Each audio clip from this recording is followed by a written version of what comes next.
I'm going to give you a little tutorial on how I personally use the Vinesauce Rom Corruptor. I've had one or two requests to do this, so I thought may as well because, you know, it's a lot of fun and I actually enjoy doing it, but it also can be very frustrating if you don't know what you're doing. So, where do we start? Well, first you need to download the software, which you can get from Vinesauce's website. I think on the forum page. It was made by a user. I can't remember his name. I'll link the page so you can get it in the description.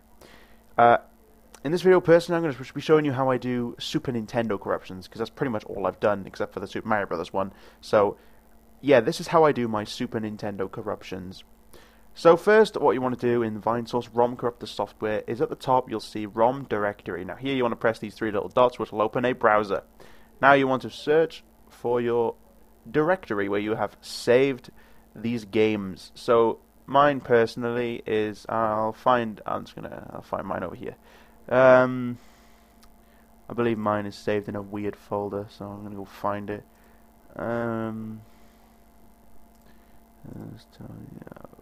Okay, sorry for this. I didn't realize I pulled it off the screen there. Mine is in a folder called ROMs, Super Nintendo, and then SNES. I've saved it in a weird folder. I don't know why. And yeah, now I've got all my Super Nintendo ROMs showing up in this little listy thingy here. This wibbly wobbly listy. So what you do is you find the ROM you want, and you literally do nothing but if I can find Super Mario World. So Super Mario World and you want to you only want to use really .smcs files you know are ROMs. For example, these two are actually just save files. I'm not sure why they're there. So that one's SMC is the actual ROM. So I'm going to choose that. And here I've got, and then you've got this save corrupted ROM too. So what you want to do with this is you want to save it. It doesn't matter really where you save the ROM unless you want to send it over to someone to give it a try and personally save it. I don't really save them very often. I've saved a couple good ones though, which I'm saving for my Super Mario World video, which is coming soon.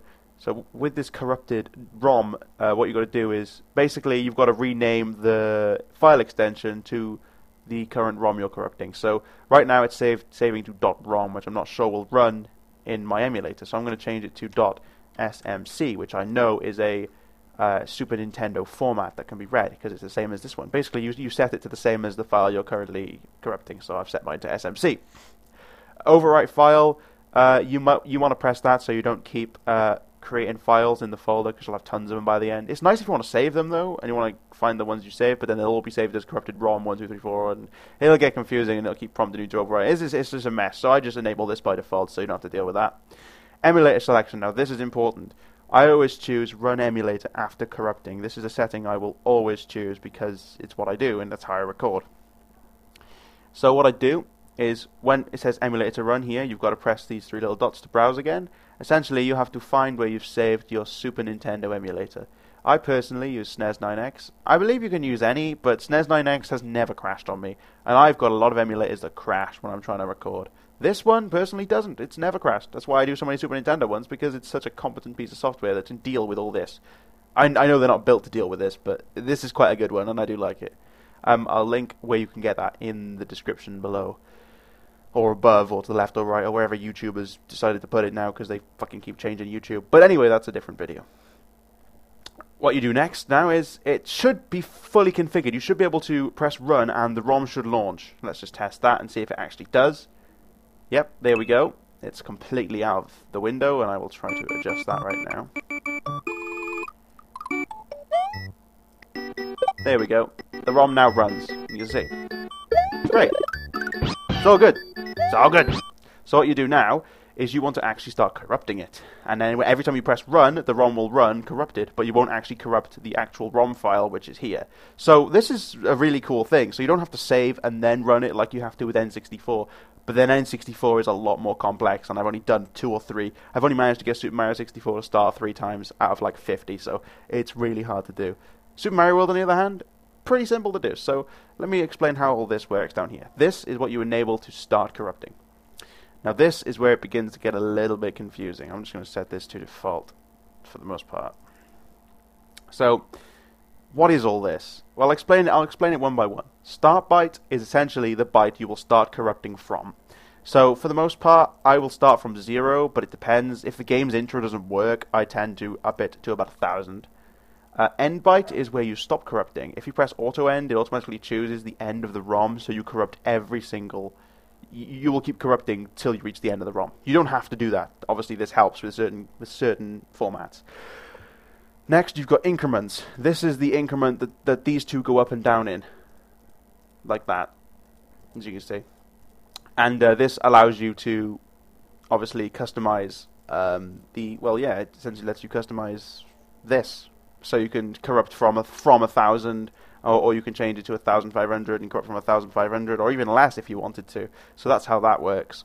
I tend to leave auto end on though, and then just fiddle with this setting for the most part. Now, corrupt every. Now this is important. Depending on the size of the game, the system it runs on, because obviously Super Nintendo, you're talking kilobytes to a few megabytes. With N64, you're talking megabytes to a couple hundred megabytes. So it depends on the size of the game. So for Super Nintendo, I tend to be somewhere around 50 to 100. So I'll choose 50. If you corrupt on an odd number or a slightly different number that's not 0 or 5, you might get different outcomes, but then it depends also on what your start byte is. So I don't know. It's up to you. It's what you want to choose. I personally will leave it on 50 for this. Now this is where you actually choose what you corrupt. Add essentially will add this number to every 50th byte, which is what this does. Essentially this is every byte you corrupt, so I will corrupt every 50th. And with every 50th I can add a byte, or I can shift that byte right a certain number, or I can replace it with a number.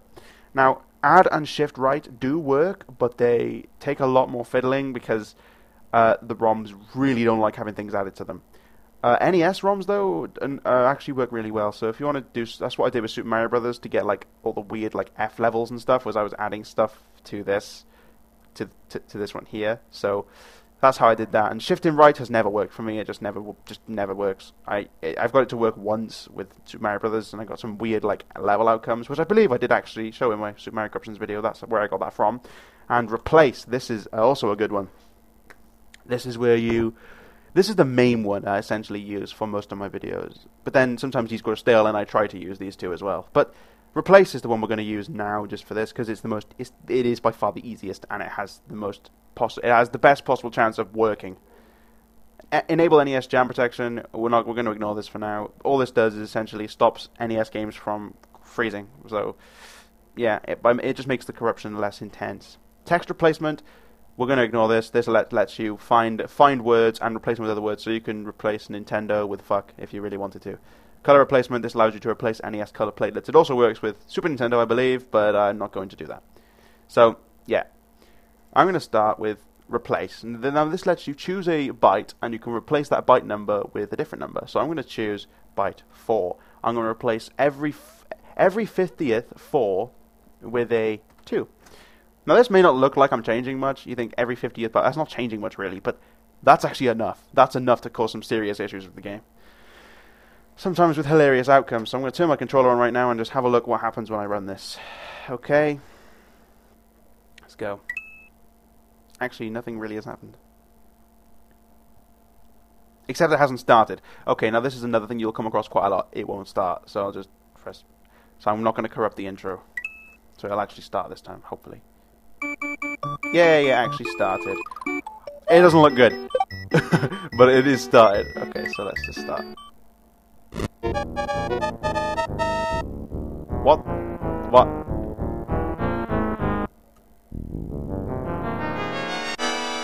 I don't know if you can hear that. It's playing the Bowser music. I don't know why, but... See, this is why Corruptions is so much fun. I just have fun messing around with all this. It just makes me laugh. So I'm going to now that I've got increments that work, I'm actually going to change this to 2, 3, 4, just to vary it up a little bit, and now try running it again. And this is essentially where my recording comes in. Every time I start, I press F9 on Fraps and start recording. And now what is it doing? It's playing the special world music. I'm not sure why. So I go up again and press run. Yep. Ninja fucking. Okay, let's try it. I'm not sure if it's even picking up the sound, because last time I tried with XSplit, it didn't actually record the sound on this. Sound corruptions are by far my favorite, though. These graphical ones are... I just skipped that, by the way, if you want. I've got some level corruptions. Okay, this is different. See what's happening? How funny is this? This is great. Where's Yoshi? Sorry, I'm having too much fun. I gotta stop. Essentially, now, yeah, you can just keep doing this, and you can just keep... This is essentially what I do. And you can change it up a lot if you want to. Like, these corruptions are all sort of very, very graphical and musical. It's actually quite funny, this one, so I'm gonna save some of these. Essentially, yeah, and this is what I do, is I go through... I try to record my on-spot reaction. I don't try to save them and go back, because then the reactions are all like, yeah, I've seen this before, this isn't that funny. But I have done that once or twice, and you can usually tell, so I try to record everything I want to do, which is why I end up with a few hours worth of recording, and then I only end up putting about 10 minutes in the video, so... Now, we're going to change it up. We're going to replace every 51st byte, and we're going to replace every 2 with a, I don't know, 5. Because why not?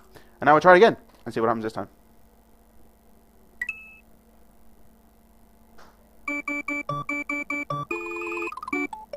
There you go. Slightly different types of corruptions, and that's how you essentially get... Oh god. Yeah, and this is essentially how I do it. Oh man, there's no music. Oh, I want it. It froze. Oh no, it didn't. That was Yoshi. Oh my god, what's happening to Yoshi's face? I don't even know. It froze.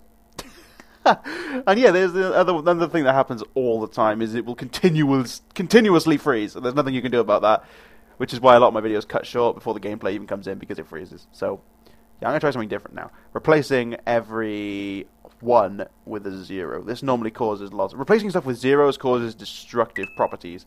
It just essentially you're replacing something with nothing. There are no graphics. Well, I'm not surprised. Okay, so let's try replacing 2s with a 0.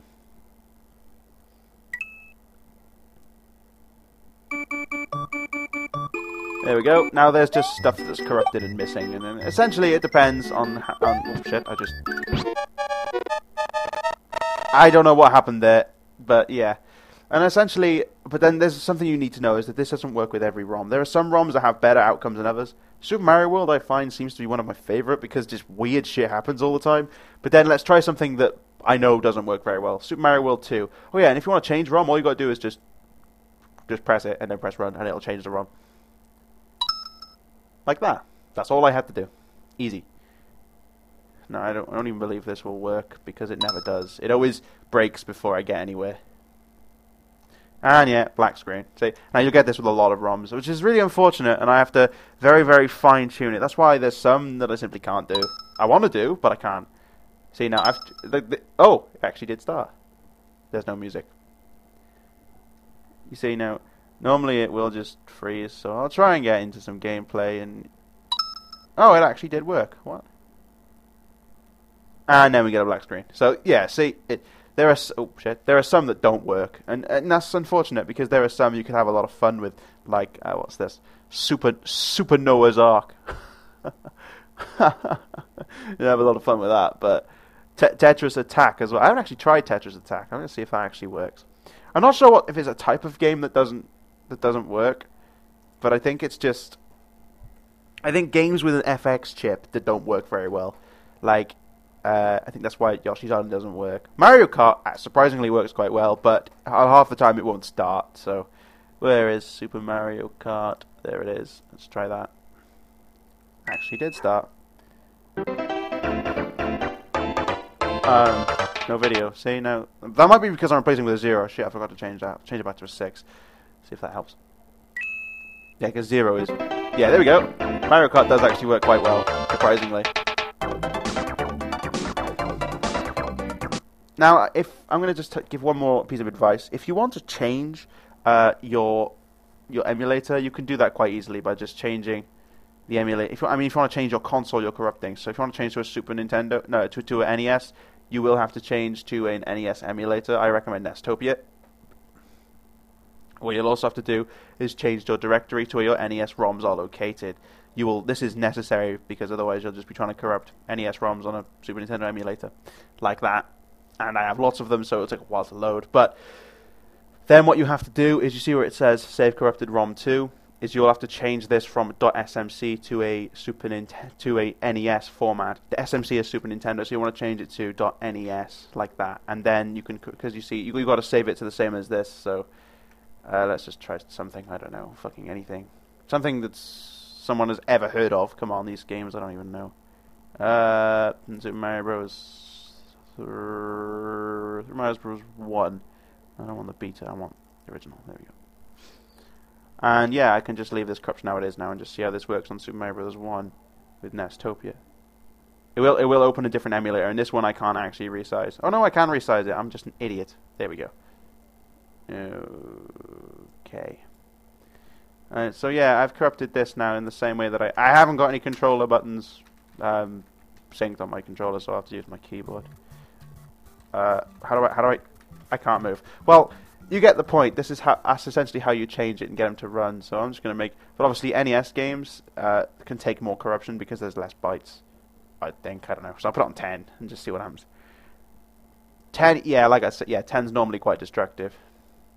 And I'll show you how to do the replacing numbers now. So this is how I managed to get it to say 59 Nintendo. So I replaced in 1s with a 5. That's how I did it, I believe. And it changed. So it depends on whether you actually hit that particular byte, though. So I'll go back and see if I can get it to say 15. No, I can't. It's just, you know, trial and error, really. You see now, that's also bad. That happens a few times. Also, the window keeps appearing over in the corner of the screen, which is annoying me. Stop doing that. Nothing. See, so it's all trial and error. But this is essentially how I made my couple videos. It's a lot of fun to use, and it's a lot of you'll enjoy it if you've got patience. And a lot of the times you'll get deafening noises, weird graphics, and just hilarious music. But you've got to be used to that. And to be honest, it's something you deal with. And I record pretty much every single time I press run. I immediately press F9 on fraps to record. And as for recording them goes, you can use fraps with most emulators. I think, you know, Game Boy Advance doesn't record too well. And there are also a few consoles that just don't work. Game Boy Advance does work. Nintendo DS does work, but they have some serious issues. And also, when those games break, they make some of the worst noises you'll ever hear in your life. Literally, they are so loud. And another is Genesis or Mega Drive. That also is ridiculously difficult because, for some reason, a lot of the games just give you a red screen. I don't know why. I've got a few good ones of Sonic the Hedgehog 3, but most of the rest of the games I tried were just red screens. So it depends on how much time and effort you're willing to put in to try and get good ones out. The best results, for the most part, you get from Super Nintendo, NES, even Master System. Believe it or not, you get some good ones. Game Boy Advance, not so much. The original Game Boy, very much. You get tons of good ones from that. And as always, I've said, you've just got to change the emulator, the file name, and the directory, and you can choose from them. I'm not going to tell you where to get the ROMs, obviously, because that's illegal. But I can link some of the emulators I've shown, and I can link the Vinesauce actual site where you can get it. You should go check them out. They're an awesome group of streamers. They stream every day. There's about 7 or 8 of them, and they stream some cracking content. I really highly recommend you go watch their stuff. They're really good. But anyway, thanks for watching. I really appreciate it. And this has been Welsh Gamer with how to use the Vinesauce Rom Corruptor. Thanks for watching.